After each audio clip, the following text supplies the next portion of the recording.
General principle and process of isolation of elements, chapter का नाम बहुत बड़ा, सिंपल लैंग्वेज में मेटलर्जी। सिंपल लैंग्वेज में हमारा नाम कहलाएगा चैप्टर का metallurgy.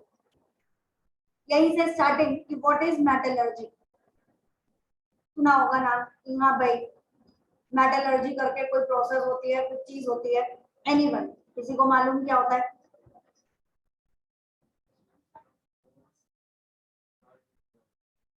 Extraction of metals. Exact language के हिसाब से हम लोग चले तो the branch of science which deals with entire scientific and technological processes। कौन सी चीज है? साइंटिफिक और टेक्नोलॉजिकल प्रोसेसेस जो है वो हम लोग यूज करेंगे to extract metals is called as metallurgy.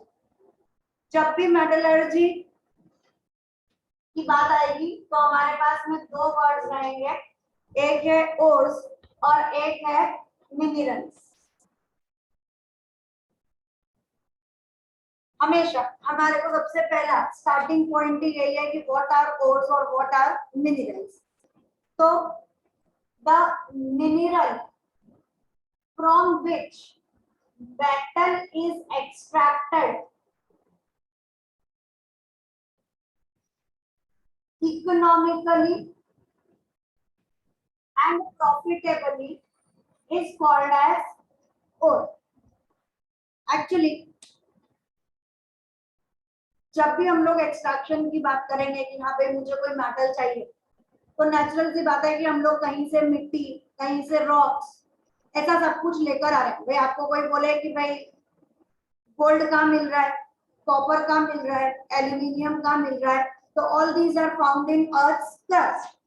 अब हम लोगों ने खुदाई करी, जब हम लोगों ने वहां से खोदा तो खोदोगे तो डायरेक्ट तो नहीं कि अरे वाह जाओ गोल्ड का पहाड़ मिल गया, जाओ और गोल्ड तोड़ तोड़ के लेकर आ जाओ, जाओ और कॉपर निकाल के लेकर आ जाओ, ऐसा तो नहीं होगा। जब हम वहां से लेकर आएंगे तो हमारे साथ में मिट्टी वगैरह ये सारी चीजें आएंगी, ठीक है। अब जब हम उस पार्ट को लेकर आए तो ये जो पार्ट है जिसमें से मुझे मेटल मिलने वाला है, this is called as mineral. सभी जगह पर जहां से भी हमें मिलने वाला है that is called as mineral. अब जब मैं वो मिनरल लेकर आई तो सपोज करिए कि मेरे पास में 10,000 केजी, तो छोटा ले लेते हैं, इजी समझ में आएगा कि 1000 केजी हम लोग को सामान लेकर आए और उसमें से हमें बोला गया कि इसमें से खाली 1 ग्राम कॉपर निकलने वाला है। कितना? 1000 केजी में से 1 ग्राम कॉपर निकलने वाला है। दूसरा एक जन आया, बोले अरे नहीं नहीं, मेरा मतलब था कि आप 1000 केजी जब लोगे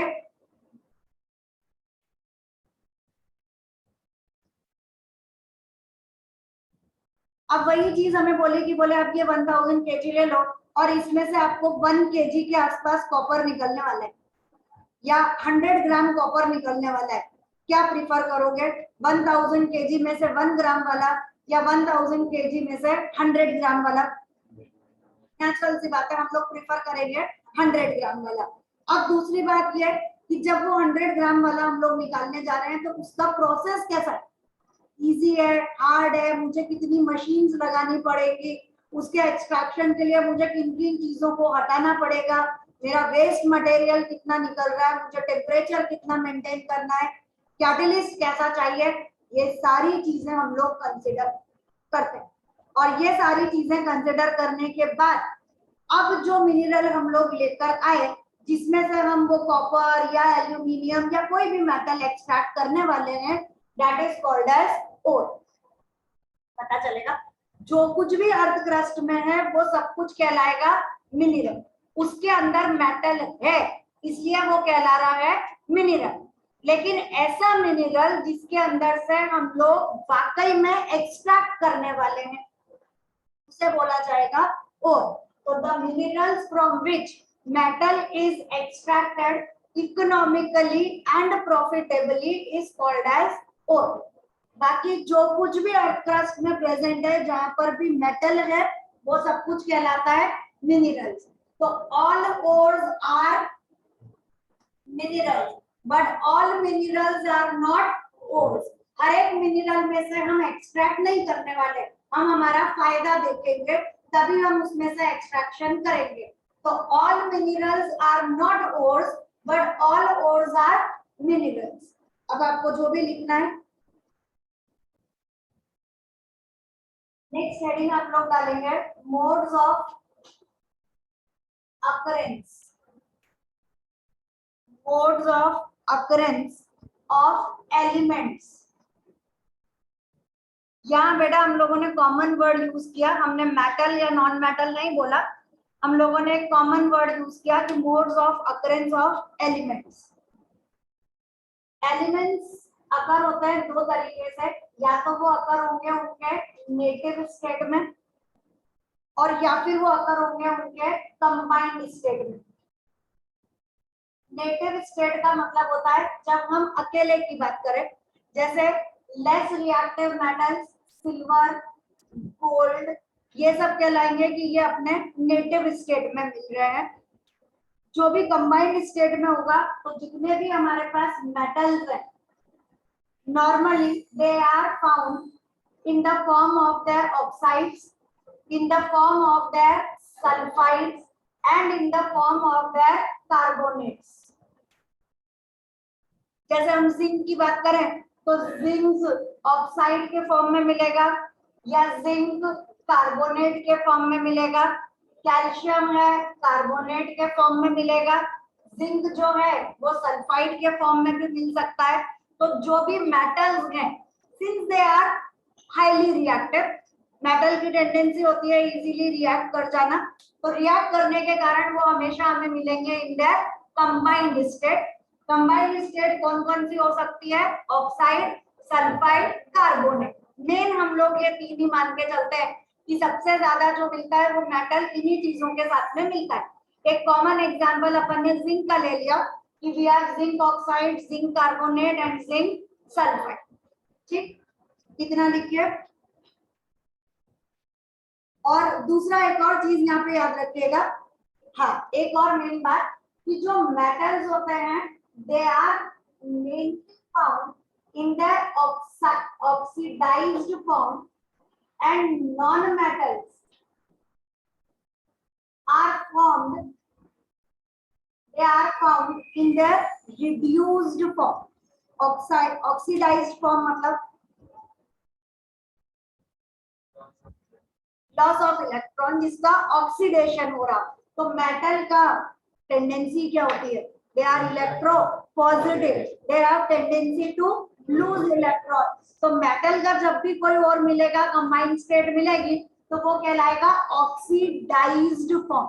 मैंने ऑक्साइड नहीं बोला, ऑक्साइड तो ये हो गया zinc oxide, zinc carbonate, zinc sulphide. यहाँ मैंने वर्ड यूज किया है कि मेटल्स जो है वो अपने ऑक्सीडाइज्ड फॉर्म में मिलते हैं और नॉन मेटल की टेंडेंसी होती है टू गेन इलेक्ट्रॉन, इसलिए वो अपने रिड्यूस्ड फॉर्म में मिलेंगे.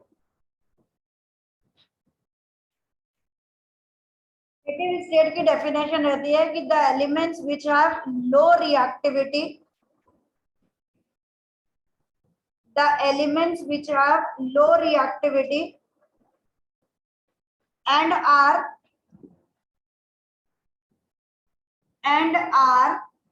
not attacked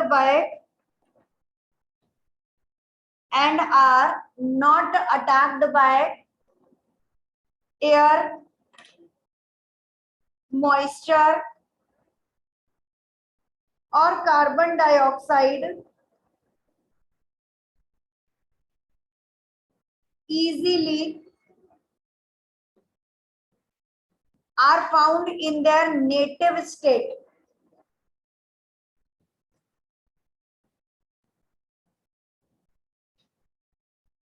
For example, gold, silver, platinum, ये मेटल्स के एग्जाम्पल हो गए. नॉन मेटल्स के एग्जाम्पल अगर लोगे तो it is carbon, sulphur and noble gases.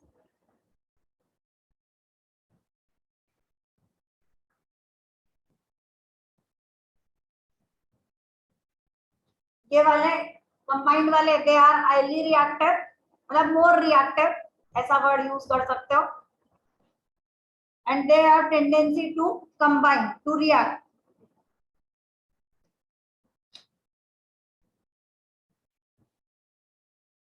Combined state वाले में आपने लिखा कि they are mainly found in the form of their oxides, sulphides, carbonate. सबसे कॉमन जो है वो ये तीन होते हैं। उसके अलावा पॉसिबिलिटी है फॉस्फेट, अपने को पता है रॉक वगैरह के अंदर फास्फोरस प्रेजेंट होता है, तो फॉस्फेट के साथ मेटल रिएक्ट कर सकता है। उसके अलावा आर्सेनाइड, आर्सेनिक जो होता है, तो इट इज आर्सेनाइड्स, सिलिकेट्स और हेलाइड्स। कॉमन मैंने बोला ऑक्साइड, सल्फाइड, कार्बोनेट। उसके अलावा हमारे पास ऑप्शन है फॉस्फेट, आर्सेनाइड, सिलिकेट,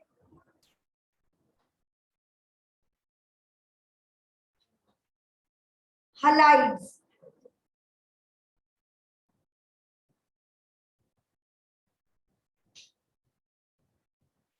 ठीक, नेक्स्ट हेडिंग अबंडेंस।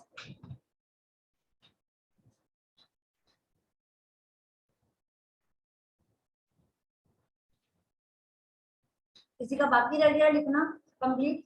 ठीक है, next heading is abundance.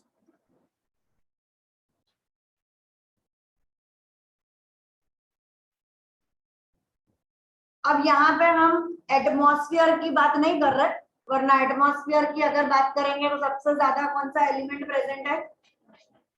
Nitrogen. Second is, उसके अलावा थर्ड कार्बन डाइऑक्साइड, उसके बाद सारे आपके सब कुछ आ जाता है, लेकिन that is air.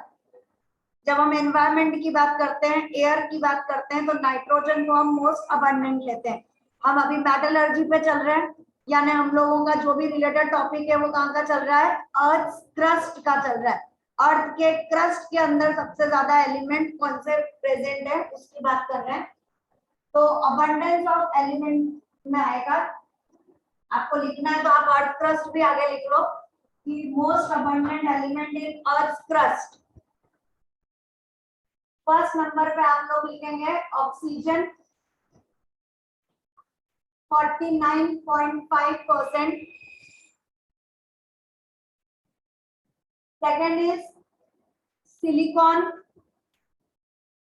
25.7%। Next is aluminium. Percentage की अब मुझे जरूरत नहीं है, खाली ऑक्सीजन का परसेंटेज लर्न कर लेना, बाकी आप खाली नंबर्स मतलब ऑर्डर लर्न कर लीजिए। ऑक्सीजन, उसके बाद सिलिकॉन, उसके बाद एल्यूमिनियम, फिर आयरन और कैल्शियम। इतना सफिशिएंट है, बाकी तो पूरा चार्ट है, आप कितना भी लर्न करो मना ही नहीं है।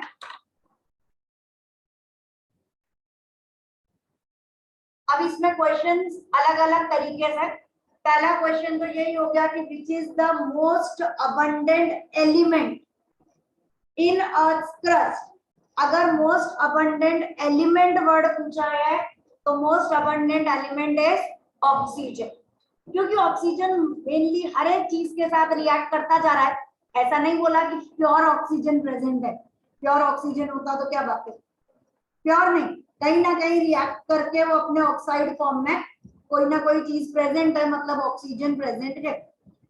यही अगर क्वेश्चन आता है कि which is the most abundant metal, metal कौन सा है? क्योंकि oxygen is non metal, silicon is non metal, तो most abundant metal is aluminium, second most abundant is iron, and third most abundant metal is calcium. तो अगर metal के term में पूछेंगे तो एल्यूमिनियम, आयरन और कैल्शियम, और जनरल पूछेंगे कि एलिमेंट के बारे में बोलिए तो ऑक्सीजन, सिलिकॉन और थर्ड नंबर पे आएगा एल्यूमिनियम। लिख लीजिए। चलिए हेडिंग लिखेंगे सम कॉमन ओर्स। ये मिनिमम वर्ड्स है, नाम है जो आपको लर्न करना है, मैक्सिमम पर नहीं चल रहे अपन। ये सब आपको करने ही पड़ेंगे, कोई और ऑप्शन नहीं है। पहले हम लोग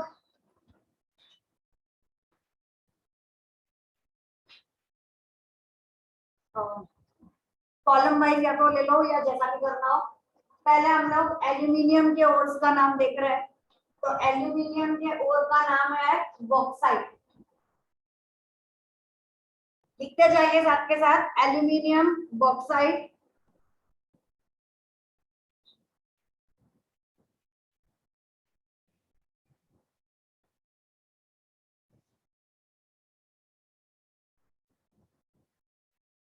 फॉर्मूला Al2O3.2H2O।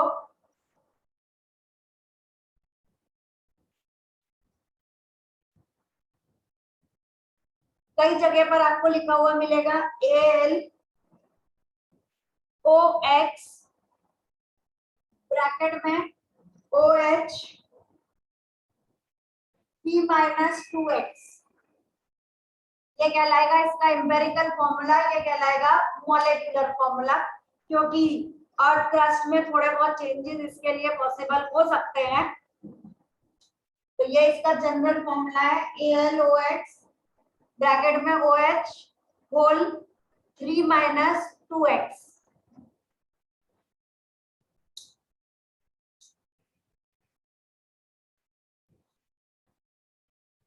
ये आपका फर्स्ट एलिमेंट या मेटल। एक और का नाम हमने अभी देखा बॉक्साइट। सेकंड नाम आप लोग देखेंगे क्रायोलाइट।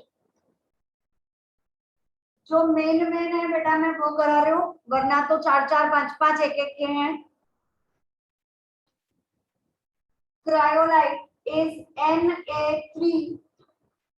Na3Alf6।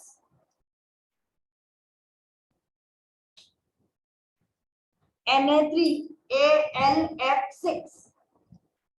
अब आपको खुद को समझ में आएगा कि बॉक्साइट नंबर 1 पे क्यों है, क्योंकि मेरा काम है कि मुझे एल्यूमिनियम चाहिए।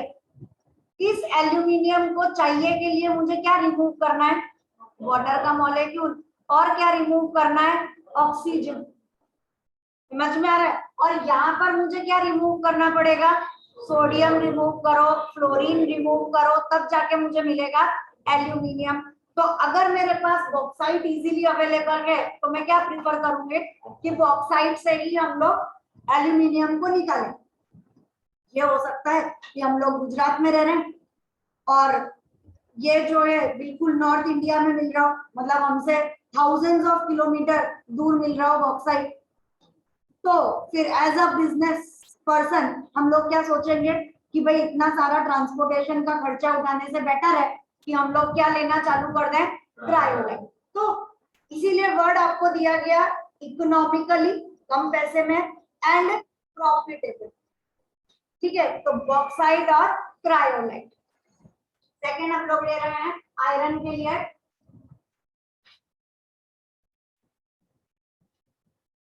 बेटा इसमें बहुत सारे हैं, बॉक्साइट है, क्रायोलाइट है, फेल्सपार है और केओलिनाइट है।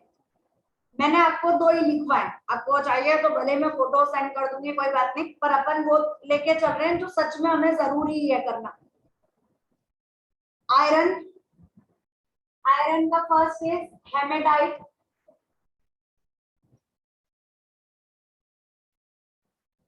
That is Fe2O3। उसके बाद मैग्नेटाइट Fe3O4।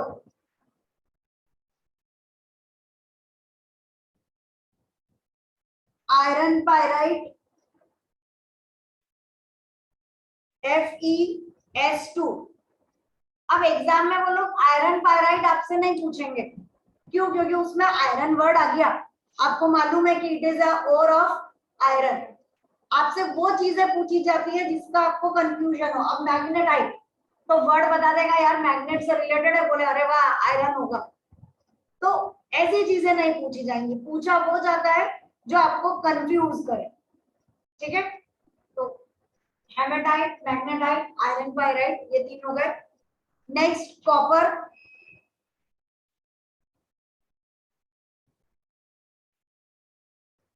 कॉपर के लिए first is copper glans,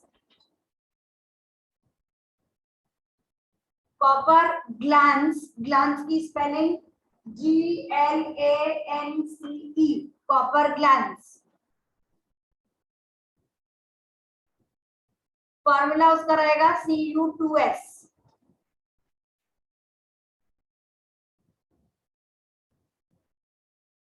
next copper pyrite, CuFeS2।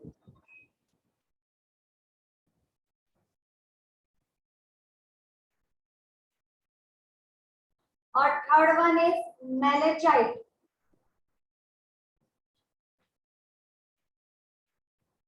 third one is malachite. It is CuCO3 dot CuOH whole twice. नहीं, सिर्फ मैलेचाइट। ये वाला कॉपर ग्लैंस है, ये वाला कॉपर पायराइट है, ये सिर्फ मैलेचाइट है। तो एग्जाम पॉइंट ऑफ व्यू से अगेन मैलेचाइट, क्योंकि कंफ्यूजन होगा हेमेटाइट, मैग्नेटाइट, मैलेचाइट, ऐसा एक जैसा लग जाए तो गलत हो जाएगा। ऐसा लगना नहीं चाहिए, आपको लर्निंग करना है। Next zinc,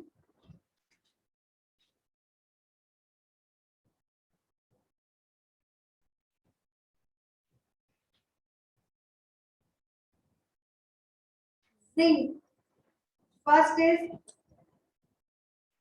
zinc blende,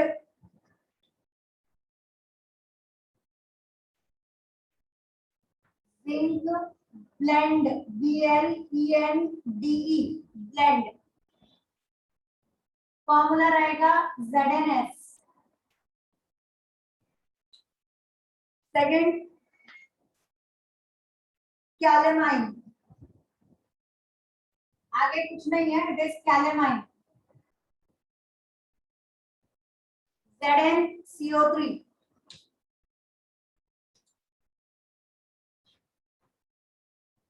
next calcium,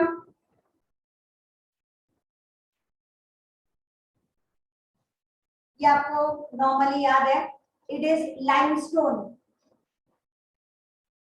CaCO3। Next magnesium, magnesium का होगा magnesite, SITE, magnesite. Formula MgCO3।